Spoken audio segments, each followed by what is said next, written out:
The Chainsaw Man movie broke me. Never in my life have I ever seen a movie that left pain in my heart. So today, I'm gonna share the beautiful tragedy that is this film. Hi, I'm Eddie C, and I went into Chainsaw Man the Reze Arc expecting to make a video on it. Maybe about the art style, or the action, or anything. But I left that theater feeling like I had nothing to say. But on the walk home, I started to feel more and more despair. The true message and events that happened sunk in like a slow burn. This is the best anime movie.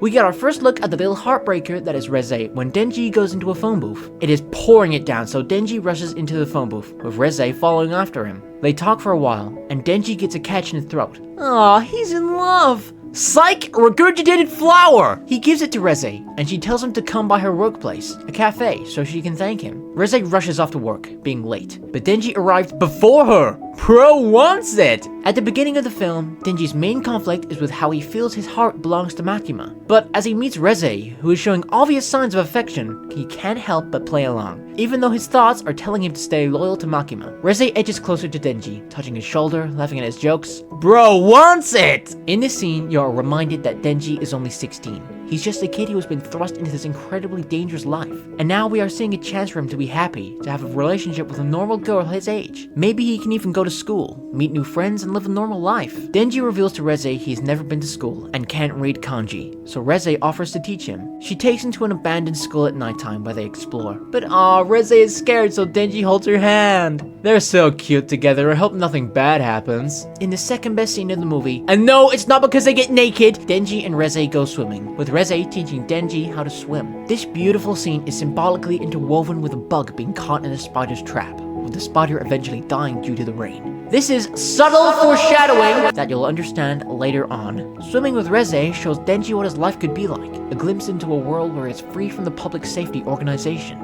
A life of an ordinary 16-year-old. Reze isn't just teaching him to swim, she's teaching him how to live. In the pool, it's just them. There are no evil devils trying to kill them, or any agents telling them what to do. They head inside, where Reze needs to go to the toilet. Go piss, girly! But then we get this freak guy who wants to piss with her. We get our first hint at Reze's true nature, as she takes down the massive lunatic with ease, and then starts to sing an in-canon Russian song called Jane Slept in the Church.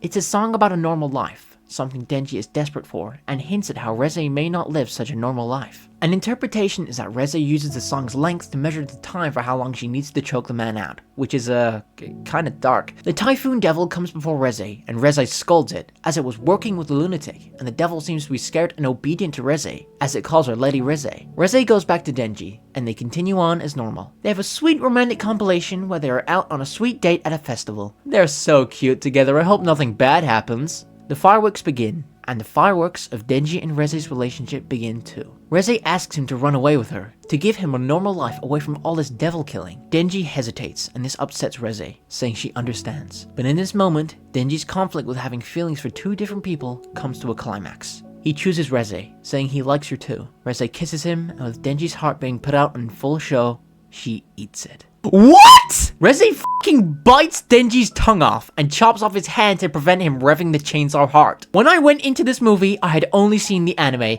I had no idea that Reze was an antagonist. I thought that she was a love interest that had something bad happen to her for Denji to get all upset about and be a sad loner boy. But nope! Damn, I was not expecting that! The spider symbolism finally makes sense. Reze lured Denji into her trap and caught him with his heart out. Reze is an associate of the Gun Devil and was sent to retrieve the chainsaw heart. This scene resonates with a lot of people as it evokes the theme of betrayal from a lover. Many people have had relationships with toxic people in the past, eventually being betrayed by them somehow, be it cheating or literally biting off your tongue. It leaves you feeling alone and desolate. They get to run off and live a happy life without you, as they didn't really care about you. But you cared for them. You fell into their trap and got hurt. You can feel angry, you can feel upset, but no amount of emotion you feel will bring them back. This is such a common occurrence in the modern day, causing a lot of people to relate to Denji in this scene, pulling so many emotions they had buried deep down from their previous relationships. But Clutch Up King Beam saves the day! He snatches Denji away and then make a run for it. Reze pulls the ring that has been visible on her neck for the whole movie. It's a bomb pin. Reze is the bomb devil. Denji is taken to Aki, where Reze follows them and blows up an entire building of public safety agents, killing them. Aki gets Denji, Beam, and the Angel Devil in a car and bolts it, but Reze is fast and catches up instantly, leading to Denji revving up and engaging in battle. Denji crashes out about how every woman he met tries to kill him. They are all after the chainsaw heart. None of them are after Denji's heart. The poor boy just wants to be loved. The feeling of loneliness is a tragic one. It's human desire to have a partner, someone to devote yourself to. But it feels like the world's against you. You see couples in the street, holding hands, going on a date, sitting on a bench. All the while, it's just you, alone. You ask yourself, why not me? Why can't I have what they have? It's not fair. After watching the Reze arc in the cinema, it will have you feeling like you're missing something. Each time you hear the iconic tune from the pool scene, you're haunted by this feeling in your gut. That feeling of loneliness. You feel jealous of the relationship Denji and Reze have, even after the betrayal of the film, because that first half of the film was still beautiful. A show into what being free is like, to share experiences with another, to create memories that are excelled by the presence of a special person who makes you feel so great. You don't remember Reze for the bomb devil she is. You remember her as a love-struck girl crushing on Denji. That's how powerful and significant those memories are. What makes movies like this special to people is how they can relate to them. Not the action, not the incredible cinematography and animation. The story of the characters and their relationships is what leaves the impression on the audience. The way Reze and Denji strike out interesting and relatable conversations that you are likely to have yourself as a young teenager or adult. You can put yourself into their shoes, running about a school, swimming together in a pool, having a date at a festival. You want their relationship to work out because you see yourself in them. This film fills a hole in your heart that you've been feeling for a while, until the film ends, with the relationship coming to an end in the most tragic way possible. Enough emotional talk, back to the action! They fight it out, bombs exploding everywhere, feeling like an early EDC video. Well, I'm gonna prove you wrong! It ends up with Reze constantly blowing up Denji as he is constantly regenerating, until he stops. Reze leaves the chainsaw head on the ground. Big mistake. The Angel Devil takes some poor woman's blood who is fatally injured in the battle and revives Denji, who needs to think up a new strategy. And Beam comes up with an idea that Denji completely misunderstands. And this next part is the coolest cool thing ever. Like, here's a description and you gotta tell me if it's cool or not. Man with a chainsaw head running a massive shot into a battle against a bomb laser that explodes everything. Nah, you don't gotta tell me, I know it's cool. But do you wanna know what else is cool? Me. And subscribers of the EDC channel. Look what I got! I got this because the movie left such an impact on me. What? Do you think I was gonna do something weird? Ow! He's 16, you freaks! You can go right over here on the EDC set. So anyway, please like and subscribe. It would mean a lot to me. I'm trying to be a big shot! My greed sickens me. Subscribe, and Denji and Reze will live together happily ever after. The animation in this fight is gorgeous. The art style changes is just so detailed and amazing and It's one-on-one with Denji and Reze, and Denji figures out how to use chains and he wraps them up together and they fall into the ocean. Back in the pool, in their human forms, they were happy. They were free, living a normal life. In the ocean, in their hybrid forms, they sink, sinking under the weight and pressure of the life they live. This is the best scene in the movie, coming full circle. The soundtrack comes full circle here too, with In the Sea, composed by Kensuke Ushio, playing. The notes are exactly the same as the notes from the theme Into the Pool, which played during the pool scene.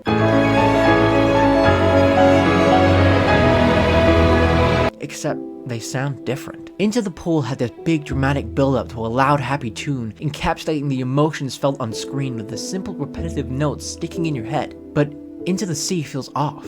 It sounds like it's being played underwater. Denji and Reze are together again, but for the last time. It's quieter, more dramatic, as though this is the build-up to something greater, but nothing ever comes. This track is true to Denji and Reze's relationship. The build-up is there for a beautiful young love to happen. You want it to happen, but it is sharply taken away, doomed by the world they live in. The only word to describe it is unfair. It may be unfair, but you can't do anything about it. No matter how much you feel it in your heart, nothing can be changed. They are locked into this tragic fate, the literal definition of star-crossed lovers. No matter how much you want it, you can't change anything. The soundtrack to this film is called Summer's End, which is so perfect. The relationship is like a bright summer, shining with so many brilliant memories, but summer is always destined to end. and nothing can stop that. Nothing can freeze the time and prevent winter from coming and freezing over. The release date for this film was October 24th, and with summer ending in September, this film was ready for the aftermath of summer. Summer has now ended, and now we are reminded of all the beautiful memories made from it. And at the end, we are now reminded of the cold winter we're about to endure. Denji, Reze, and Beam wake up on a beach. Denji saved Reze, even though she killed countless people and is on a mission to steal his heart. Despite this, he still saved her, because deep down, he truly does like her. Reze calls this out and says that her love for him was all an act. Keyword, says. Just because she said something doesn't mean it's true. She goes to run off, but Denji says they could run off together, and she hugs him one last time. Denji shouts for her. He'll be waiting at the cafe for her. Gosh, I love it when a location has sentimental meaning. Reze runs away and books a train ticket, but as she goes to board, she is reminded of Denji. She sees the same flower gifted to her by Denji, and she makes her decision. Reze runs to the cafe, retracing the same steps she took earlier in the film. She sees the cafe, and Denji is there with a massive bouquet of flowers. She runs towards it, but she is overrun with rats. She is stopped by Makima, who with the Angel Devil's help, terminates Reze, the Bomb Devil, with her last line being, "Truth is, I've never been to school either." Okay, I'm crying while writing this script now. I almost cried in the theater too, but I had to keep my nonchalantness up. Back to the symbolism of the spider, the bug got caught in the spider's trap, but the spider was killed by the train. Perfect foreshadowing for the death of Reze. Denji never found out that Makima killed Reze. He believes that she just stood him up, preferring to run away by herself without him. So I guess she lives on in his mind. I can't tell whether that's worse or not. I feel like it rubs salt in the wound just that bit more actually. Reze related to Denji on so many levels. She was sent on a mission to retrieve the chainsaw heart, but instead, she stole Denji's. She truly got to know and love Denji. She was willing to run away with him.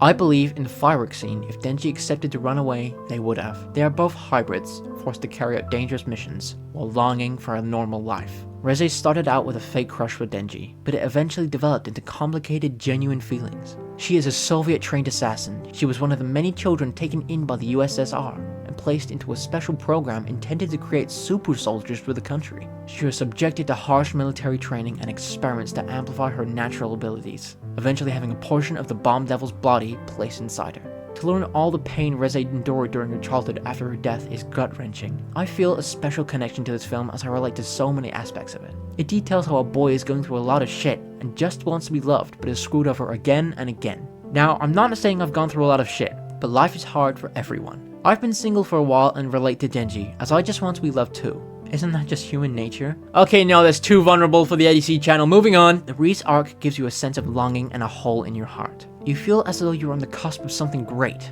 only for it to be tragically taken away. It's the perfect execution of the trope of the right person at the wrong time. The right person at the wrong time.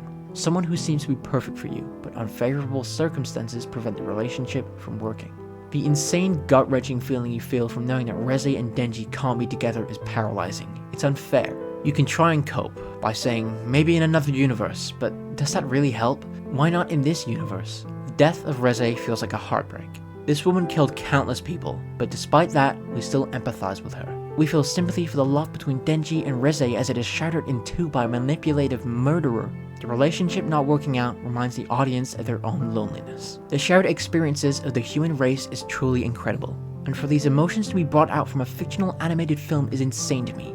Art is truly beautiful. The memory of Reze lives on in all of our hearts, like a curse. Fujimoto, the creator of Chainsaw Man, said this: "I'd be glad if the presence of Reze remained in your minds as a lingering curse."